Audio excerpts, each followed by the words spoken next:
आं हारसिंनि थाखाय सानब्ला आं देरहाबायमोन देरहाखानाय मानसिया थाखा खामायनो हायो जोंनि इउपिपिएलनि लिडारफ्रा फानबाय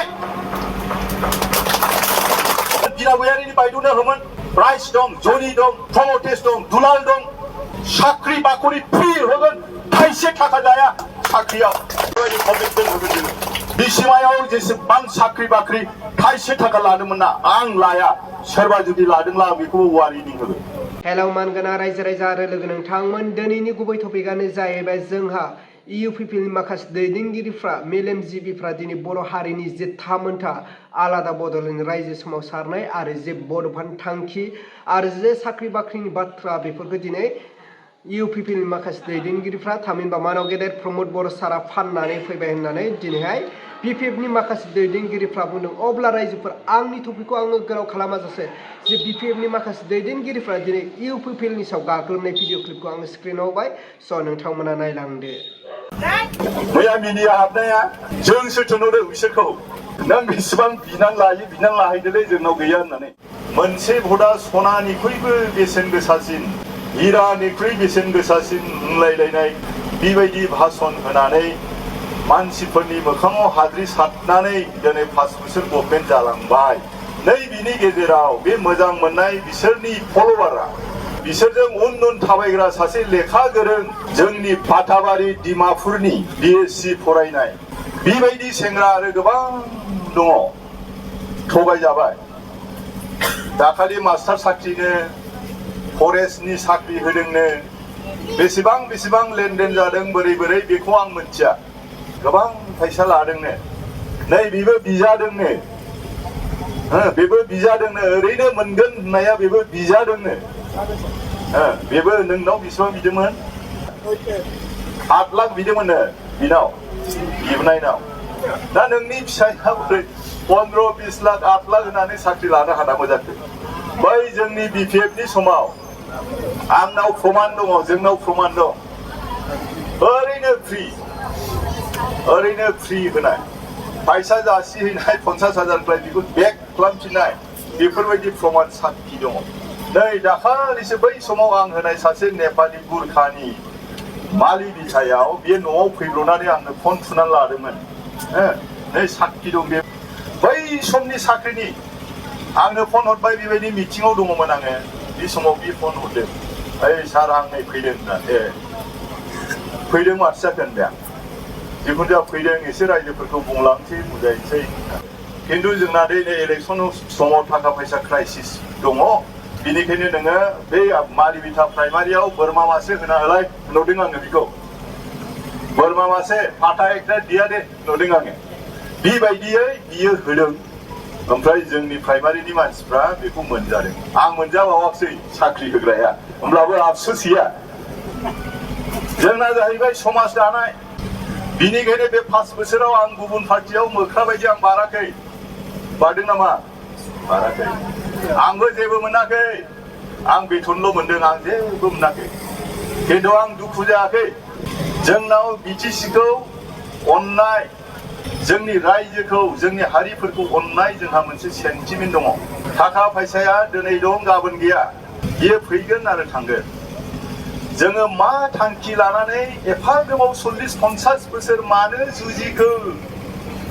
मानो आन्दलन खालामखो मानो थैखो मा खारनाव नै बे उद्देश्यखौ बुजिनानै नै बे बिसिमाया जाहैबाय जोंनि दावहारु जायगा गोबां जिउ गोमाबाय आन्दलनाव बेयाव जायहा रिप्रेजेन्टेटिभ जागोन भबिष्यतआवबो बे खेला खालामजाया गोबां साननांगौ दङ दहाय बुंलांबायना बे इउपिपिएलआव गोरों मानसि गैयामोन नामा मानो गुबुननि फैलायनांखो मा उद्देश्य दं सोरबा सासे सानैया राजनिति खालामाब्ला बे बिटिसिया थैगोन नामा मानो फैलायनांखो गावनि समाजनिखौ मानो गारखो बावखुंग्रियाव थांबाय दासिमाव बियो निसिमाव हाबगासिनो दङ क'क्राझाराव दंहैयो दा दिनै आमगुरियावबो बरायगोन क'क्राझाराव बरायगोन मालिबिथा आनन्दआव बरायबाय खैला मिलाव नोंथांमोनाव मैया बरायबाय सोरबा सासे सानै हाबदों जेबो नङा बुजिग्राफ्रा मालाय फैजोबखाबाय आरो फैबावगोन आरो साइलेन्ट भट बिराद दं जोंना आरो माखासे जयनिं जाहैनायफ्रा जोंसो थिनहरदों दा बे लल'मोनखौ जों थिनहरदों मिनियामोनखौ नों बेसेबां बिनानै लाहैदोलै जोंनाव गैया होननानै मैया मिनिया हाबनाया जोंसो थिनहरदों बिसोरखौ मोजां मोजांखौबो थिनहरदों एसे माबाखौ थिनहरदों फैसा गोनां थिनहरदों फैसा गैयिखौ थिनहरदों जों थिनहरनायसो लाथों बेसेबां लायो बिसोरो 100 जनाव साबाखौ थिनहरबाय थागोन जोङो फैसा जानो 10 जनखौ फात्ता मोनाखै बिसोरो निसिमानि टेकनिकखौ बालाबारियाव बालाहामायाव दै लुनाय बायदि जागोन बिसिनि फैसाया लुलाबो थोआ नांलायजेनबायनो सोरबा लाबोयोनो ट्रोटनो 1 लाख लाबोयोनो 5,000 बाहायोनो जोब्बायलै दुनखायनो 1 घन्टा 2 घन्टायावनो फैजेनबायनो गोबांनो फैसा खिन्थु बबेयाव गोमाखो बालाहामायाव एखे बाल्थिं दै लुनाय बायदि रानो ज्राम माज्राम रानोनो फैसाया ओरैनो ख्लां जाजोबना दंखायो नोंसोरनो होरोङाखसै गभर्नमेन्ट समाव मावरोङाखसै थाखा फैसा होरोङाखसै जोंनालाय बिखागोन आरो फैसा होफैनो फैखादोंला माथो जोंनालाय गावनि समस्ति गाव जोंसो मिथिगौ निसिमा समस्तिया 46,000ल' दङ 46,000 समस्तियानो जायामोन बे समस्ति जायिखौ जों ज' बानायथारदों जोंनि आखाइजों